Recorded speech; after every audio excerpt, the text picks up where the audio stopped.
Pertama, Bapak dan Ibu para kepala instansi atau melalui BKD, BKP SDM, dan Biro SDM, kita harapkan, kami minta segera memberikan penjelasan, memanggil boleh secara langsung kalau yang jumlahnya sedikit, atau lewat Zoom dengan cara rapat daring seperti ini, para calon ASN-nya, P3K dan CPNS-nya, untuk diberikan pemahaman ya tentang bagaimana pemerintah sedang melakukan pengangkatan serentak.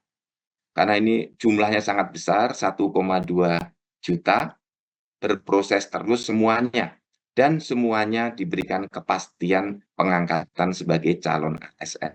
Tolong diberikan arahan bahwa para ASN ini akan bekerja dalam waktu yang panjang. Lalu untuk memahami upaya-upaya yang sedang dilakukan oleh negara untuk menata. Karena ini adalah yang terakhir. Kita sudah menata honorer sejak tahun 2005. Sampai sekarang 2025 belum selesai. Nah, mudah-mudahan ini selesai. Tidak ada lagi honorer-honorer.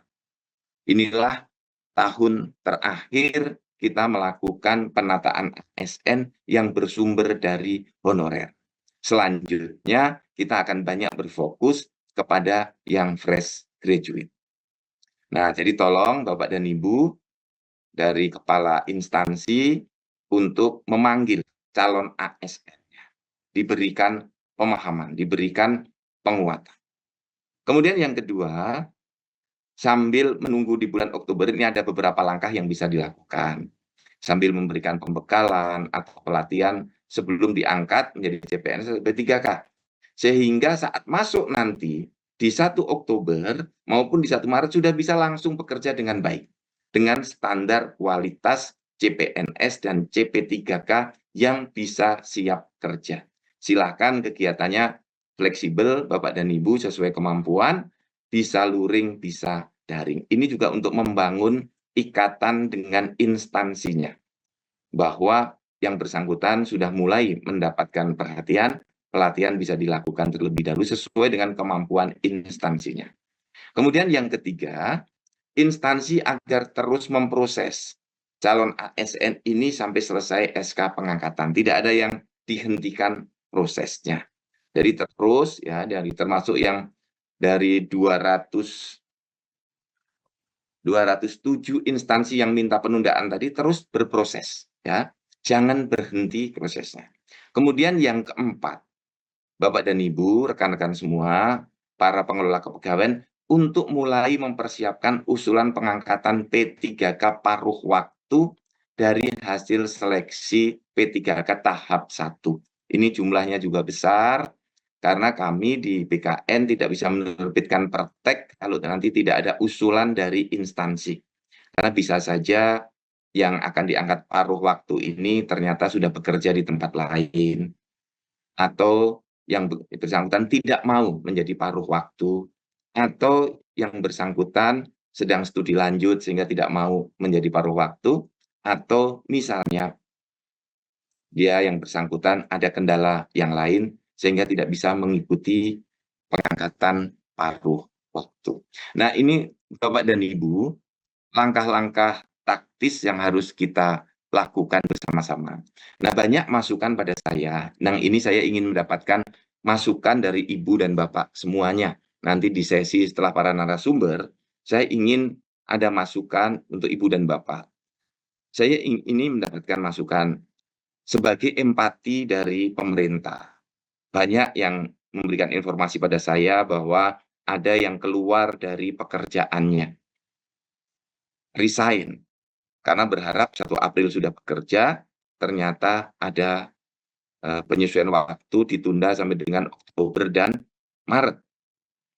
Mereka sudah terlanjur keluar dari pekerjaan.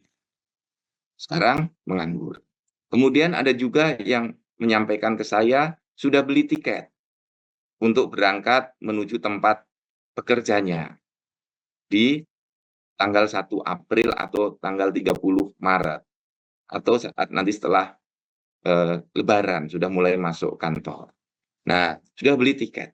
Nah, ini saya perlu masukan, apakah saat nanti mengundang para calon ASN-nya, instansi ini kemudian mendata, kemudian menghubungi tempat pekerjanya yang lama agar bisa mempekerjakan kembali, atau biar kami dari BKN atau Menpan yang menghubungi, misalnya mengkomunikasikan dengan Kementerian BUMN bila yang bersangkutan bekerja di BUMN, atau dengan Menaker kalau yang bersangkutan bekerja di swasta, atau kepada para gubernur, bupati, wali kota bila yang bersangkutan bekerja di BUMD.